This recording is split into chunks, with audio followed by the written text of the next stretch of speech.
One of my favorite aspects about RPGs, other than getting to play through them as many different characters, is getting to learn about their worlds. And what better place for that than in their hustlin' and bustlin' towns. So today I want to take a look at every town in Scarlet and Violet and see what we can learn about the Paldea region. I'll also give them a little rating based on things like the role they play in the overall story, how useful or practical that town is, and the overall aesthetic and vibe. Can't have a YouTube video without a random tier list. But before I begin, I first need to decide on what would be considered a town. I think the best way to go about it is to say that a town in Pokemon is a place where wild Pokemon do not spawn and a place where you can interact with the people there. So the team star bases, not towns. This gym building and battle court, a yes town. Now let's begin where it all begins, Cabo Poco. As far as introductory towns go, this one is pretty standard. You've got your own house, that guy that loves science or technology or whatever his shtick is, some random lady to remind you what this place is called even though there's a sign right there, and your neighbor's house. Nemona's home definitely stands out a lot compared to the other opening area towns, since her home is more of a giant mansion with gates, a fancy fountain, and its own private battle court on the beach. On the inside there's loads of Pokemon, servants, and art. One of my favorites is this 2 Eevee art called Sibling Love, since it very likely gives an early game hint about Nemona having an older sibling, which is later revealed to be a sister, and just like Eevees, they'll likely turn out very different depending on what life circumstances they go through. We also see art of Greninja, a Pokemon that was not initially in the game, and there's a lot of dragons like this Goomy and Gibbo inside the house, plus that Dratini found outside. It really makes me wonder if either of Nemona's parents are part of the Dragon Tamer clan in Paldea. Our own measly home also reveals some interesting details. Since we're able to interact with almost everything at home, we can learn about a region we've yet to see in the painting, Street Midday. Unless this is from a random spin-off game and I just can't recognize it. Speaking of different regions, it is mentioned several times that we've recently moved here, and since our mom refers to a cup of tea as Kappa, it is likely that we've moved here from Galar. Of course, it could also be a double hint towards an Australia region, but I'm not gonna get my hopes up. In other news, we finally get to see that our mom has a bedroom. After 25 years, the mom is no longer sleeping in the kitchen. Now that's what I call progress. The last interesting tidbit of lore around your house has to do with the garden outside. Since your house is very close to the inlet grotto and its moss that looks all too similar to the Herba Mystica, it is very likely that some of the vegetables growing at your home are actually some of those Herba Mystica. After all, even in the Scarlet and Violet books, the Herba Mystica are depicted as all sorts of plants, not just the leafy sprouts we see during Arven's quest. And given that your mom's sandwich, likely made from those garden fresh ingredients, could temporarily revive Koraidon or Miraidon at the start of the game, there might actually be Herba Mystica at home. In terms of aesthetics, Cabo Poco is a very pretty little town. It provides a lot of foreshadowing for the character development we see later in the game, and in terms of function, it is a completely useless area. There's literally no reason to come back here. You can get some recipes from your mom and you can pick up the TM for Sunny Day on the roof of your house, but that's about it. Overall, I gotta give Cabo Poco a B. Los Platos. This is the first town you get to visit in Paldea, and it does work as a sort of tutorial town. It introduces us to the new food mechanic with a little ice cream cart. Most of the NPCs tell you generic info like how you can only have 6 Pokemon on your team, and that each Pokemon can only remember 4 moves at a time. But you also get to see some cool references, like this boy who talks about Pelipper delivering mail, and this old lady who got her paralyzed heals, not for herself, but for her Pokemon. And last but not least, there is this lady on your way out of town who mentions something about jotting down things so you don't forget what you've accomplished. This really makes me wonder if they had initially planned to include a bunch of side quests and then decided against it, because there currently isn't anything worth jotting down in this game. Aesthetically, this was a pretty chill town, but sadly there's absolutely nothing to do here, and the only world building we see is that there's a delivery service of sorts. And as if that wasn't enough to put this town in F tier, this is where you start to realize that you can no longer enter any of the buildings. I was really curious to see what the insides of these homes look like, but alas, they're all locked. Maybe the citizens of Paldea just don't want anyone breaking into their house. So what if I was to...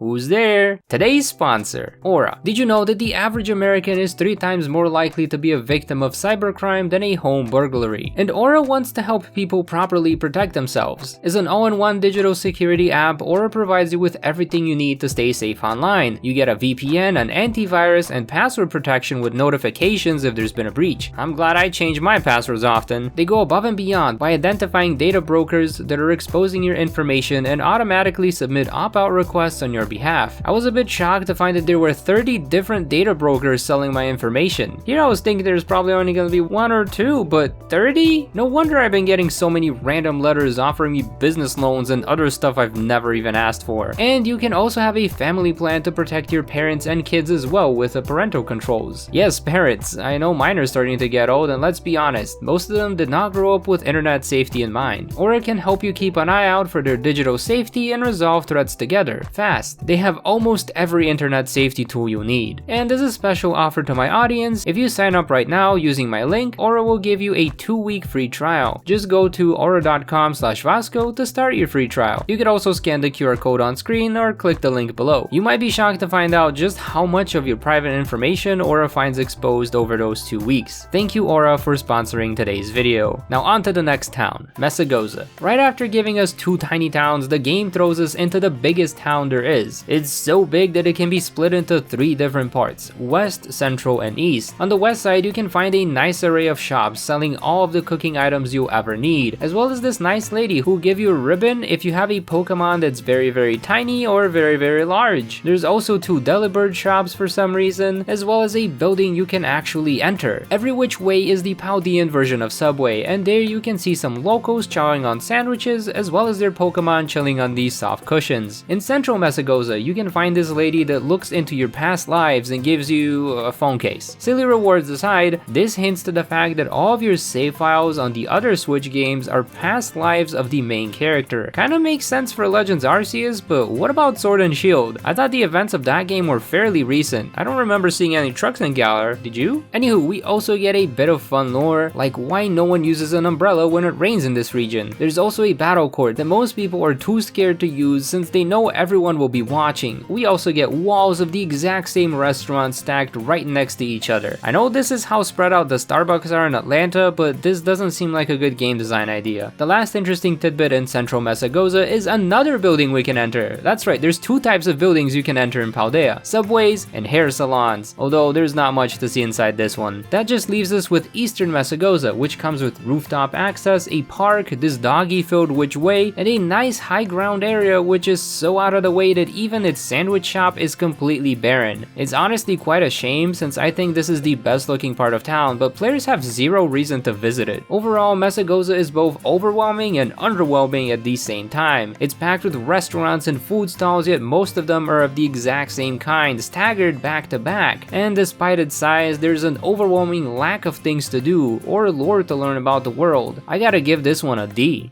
The Academy. Before setting off on our journey through Paldea, we have to go to school, and I'm treating it as its own town because of how big it is. In the main entrance, you have access to a ton of books, most of which are the Culture magazine describing some of the Paradox Pokemon. There's also Sonia's book from Sword and Shield, as well as a couple of books talking about the gym leaders. We learned that Katie inherited the bakery from her parents, and that Ryan brought her dying Pokemon back to life. There's a mysterious student registry that has a page torn out of it, which was never fully explained, but I assume it might be the page about Penny. And there's an addendum to the school rules that specifically states that students are forbidden from entering Area 0, likely added after Arven went there a year ago. We know that it's a year ago because one of the students mentions how he's been having a rough time since last year. Apart from the books, there's some students talking about how Team Star does races at nighttime, which might be another game mechanic that got scrapped. It's a shame because I would have loved to play some Mario Kart style races against Team Star. This guy is addressing a growing mental health problem by hosting a Cyclizar therapy service, and the school seems to grow its own vegetables for the kitchen. Everybody seems to love the nurse, who lets the students come in and rest in her office, and most of the teachers have some sort of nickname like Sagu, Rai, and Mimi, although Miriam does not like to be called Mimi, and all of these teachers seem to look up to Clavel. There is a ton more lore about each of the teachers that you can unlock by talking to them between classes, but that requires you to take the classes in the first place. I thought this was a pretty cool part of the game, and won't spoil it because it really is worth exploring for yourself. If you do find the classes to be a drag and don't really care much for the teachers, I would still highly recommend you at least do the history class, since that teacher will give you 4 flight points that take you directly to the 4 ruinous Pokemon. The one up by Castiora Lake is most useful since there aren't any other flight points nearby. Overall, the school packs a ton of lore and even has different students out during the day and night, and the school is where you go to the Academy Ace tournament in the post-game, so you actually have a reason to come back. This academy gets an A. Cortando. This small town on the west of Mesagoza Mesa is where most trainers go to battle the first gym. Since it is a farming town, you see a lot of farming tools all over the place, as well as crates filled with olives and these trucks.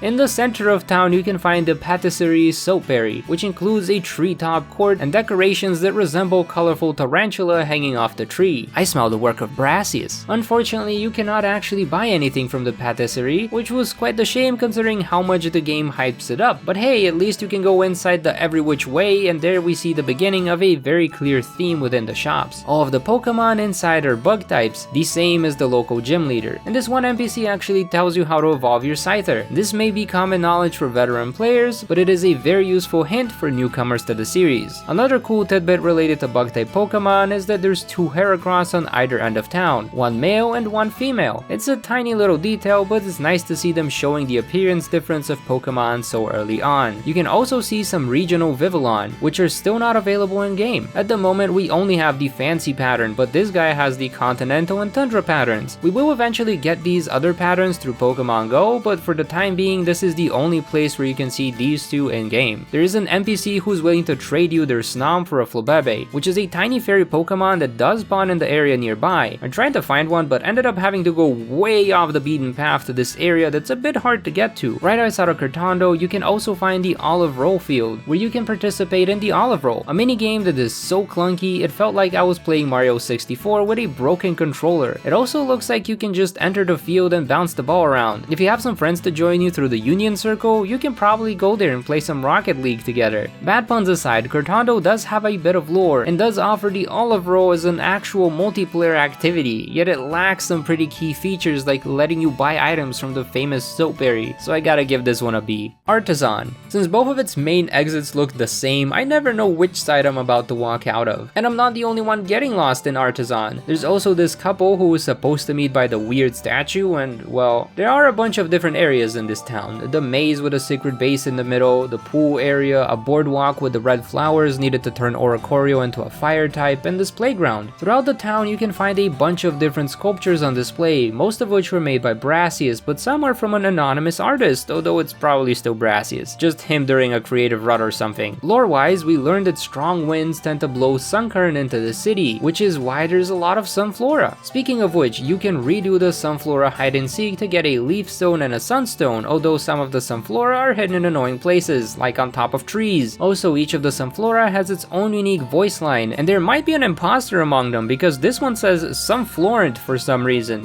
What are you then? There are two major problems with Artisan. The first is that darn windmill, which drops 1 frame rate for each step you take away from it. Even its shadow is super glitchy. Usually I don't mind bad graphics, but considering that this is the centerpiece of Artisan, it's a bit disappointing to see it be all laggy and glitchy most of the time. The second problem is that the Suncurrent lore is probably a total lie. You'd think there'd be a ton of Suncurrent and Sunflora spawning near Artisan and getting blown into town by the winds, but no. These Pokemon only spawn near Los Platos and Cortondo, which are very far ways away from Artisan. At first it felt like a cool tidbit, but now I'm starting to wonder if it's even possible for these little guys to make it all the way over without dropping off in the canyons nearby instead. Maybe there's special Suncurrent spawning in from Area 0 or something. I don't know, I just feel kinda lied to. Overall, Artisan is a pretty town, yet somewhat underwhelming for the same reason as Mesagoza. It's big, but there's nothing there. I did enjoy the whole Sunflora seeking thing, but there really isn't much else to do or see.